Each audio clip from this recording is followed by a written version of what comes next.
কালকেও তো একটু কেরোসিন দিলাম। আমি আরো 2 ট্রলি পেট্রোল দিয়ে দিমুনি। জ্বালা গুলো মেলা দিন ধরে না গাইতেছি, কি মেন অবস্থা কবাই নে। হ্যাঁ 6 বছর ধরে জ্বালা না গাইতেছি, এখন জ্বালাই বেয়ে আছে, ধান হয় নাই, কি করবো উপায় তো পাইতাছি না।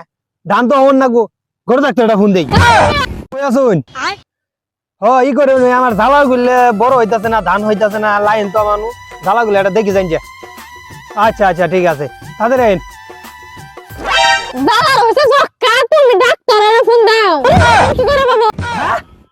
কি কইলি তুই? মিয়া কি আগর ডাক্তার ফোন দিবা? বিয়া সারা ফোন দাও। ঠিকই কইছে, তাহলে বিয়া স্যারের একটা ফোন দেই, আইন আমার জ্বালা চটা দেখি যাই।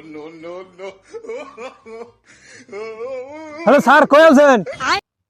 ওই লাইন তো আমগর বাড়ির নেবে, আমার যে জ্বালা চটটা আছে না, এটা আমার জ্বালানি বড় হইতেছে না, ধান হইতেছে না, চালু গাইন তো আইলা দেখি যাই যে।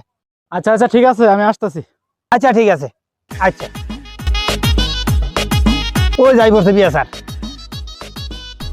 হ্যাঁ রফিকুল, কি অবস্থা তোমার? অবস্থা তো আমার ভালাই, হ্যাঁ আমার জ্বালা চটার অবস্থা দেন নাকি? ও আচ্ছা, তোমার চেহারা তো ভালাই, জ্বালা ছোট চেহারা এরকম।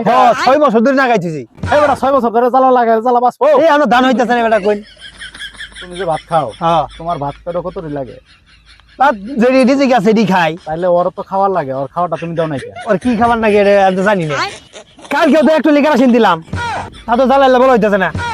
কাজ করো, আমার কাছে সন্ধ্যার সময় যাইও, আমি আরো 2 ট্রলি পেট্রোল দিয়ে দিমুনি, সাথে আরো মেডিসিন আছে, দিয়ে গুলাই দিলে জ্বালা চট মরবো তো মরবোই, তোমার অবস্থা খারাপ হবে। হ্যাঁ